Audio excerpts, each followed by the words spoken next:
China में bamboo trees की farming की जाती है। इन्हीं बैम्बू ट्रीज़ में एक किस्म ऐसी भी है जिसके बीज को जब एक बार धरती में बो दिया जाए तो किसान को पूरे 4 साल तक उस बीज की देख रेख करनी पड़ती है। पूरे 4 साल तक किसान को उसे पानी देना पड़ता है, खाद डालनी पड़ती है और अपनी मेहनत से सींचना पड़ता है। अगर इन 4 सालों में किसान की मेहनत में कहीं पर भी कहीं कोई कमी रह जाए तो वो बीज धरती के अंदर ही दम तोड़ देता है। और ख़ास बात यह है कि किसान को इसका पता भी नहीं चलता क्योंकि बीज धरती के नीचे है। इसलिए अगर बीज पहले ही साल में मर जाए तब भी किसान इस विश्वास में उस बीज को 4 साल तक सींचता रहता है कि 4 साल के बाद शायद उसे अपनी मेहनत का फल मिलेगा। अगर 4 साल तक ठीक ढंग से किसान उस बीज पर मेहनत कर ले तो 5वें साल के पहले ही दिन उस बीज में से एक छोटा सा पौधा धरती के बाहर निकलता है।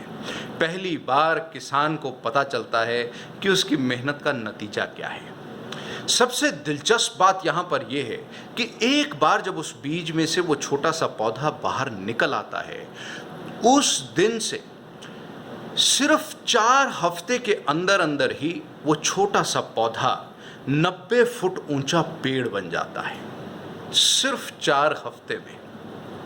कई बार कुदरत हमें भौचक्का कर देती है। देखने वालों को ऐसे लगता है जैसे जादू सा हो गया हो। सभी यही सोचते हैं कि किसान ने सिर्फ 4 हफ्ते में 90 फुट ऊंचा पेड़ उगा लिया।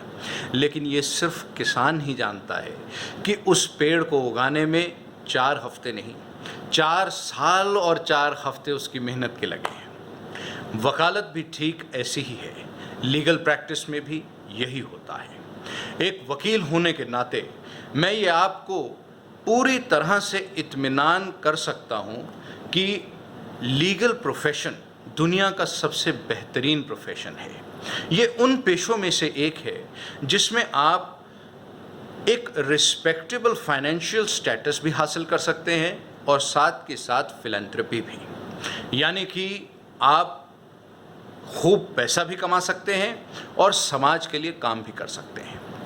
इसके बावजूद कई लॉ ग्रेजुएट्स डिग्री हासिल करने के बाद प्रैक्टिस से या तो दूर ही रहते हैं या कुछ सालों की मेहनत के बाद दूर हो जाते हैं। 20 लाख से ज़्यादा एडवोकेट्स एनरोल्ड हैं इंडिया में और 60,000 से ज़्यादा लॉ ग्रेजुएट्स हर साल हमारे देश के लॉ कॉलेजेस और यूनिवर्सिटीज़ से डिग्री लेकर के निकलते हैं। लेकिन प्रैक्टिस करने वाले एडवोकेट्स की तादाद इन आंकड़ों के मुकाबले में बहुत कम है। Former Chief Justice of India Honorable Ranjan Gogoi too shared his concerns regarding legal practice not being a natural choice for law graduates despite the great attractions and opportunities that exist in this profession. Practice को लेकर के law graduates के मन में ऐसा खौफ क्यों है? वो क्यों प्रैक्टिस से डरते हैं? इसके पीछे एक बड़ा कारण है इंतज़ार। किसी भी और प्रोफेशन या बिजनेस की तरह वकालत में भी कामयाब होने के लिए कड़ी मेहनत करनी पड़ती है।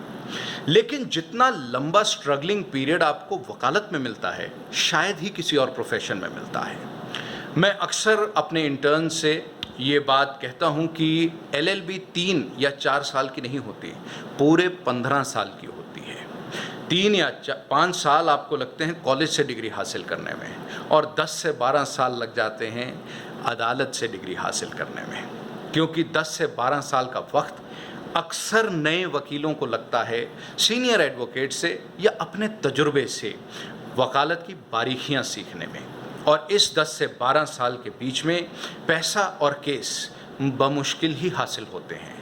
एक लंबा अरसा बिना पैसों की कमी के साथ, वो भी तब जब आप प्रैक्टिस शुरू कर चुके हैं, डिग्री आपको मिल चुकी है, ये एक बड़ा कारण बन जाता है वकीलों को वकालत से दूर करने का।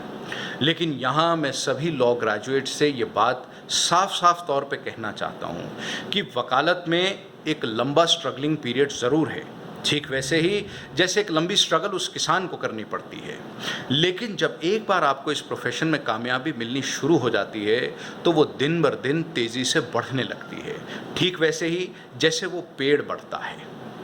एक बार आपको कामयाबी मिलने लगे तो जो financial satisfaction, personal satisfaction, intellectual satisfaction और लोगों की मदद करने की सेटिस्फैक्शन आपको इस प्रोफेशन में मिलती है, वो शायद ही किसी और प्रोफेशन में मिलती हो। लेकिन मैं यहाँ ये भी मानता हूँ कि वकालत हर किसी के लिए नहीं है। वकालत में कामयाबी हासिल करने के लिए एक ख़ास तरह का माइंडसेट, एक ख़ास तरह का टेम्परामेंट, एक अलग तरह की विल पावर और एक किलर इंस्टिंक्ट चाहिए होती है।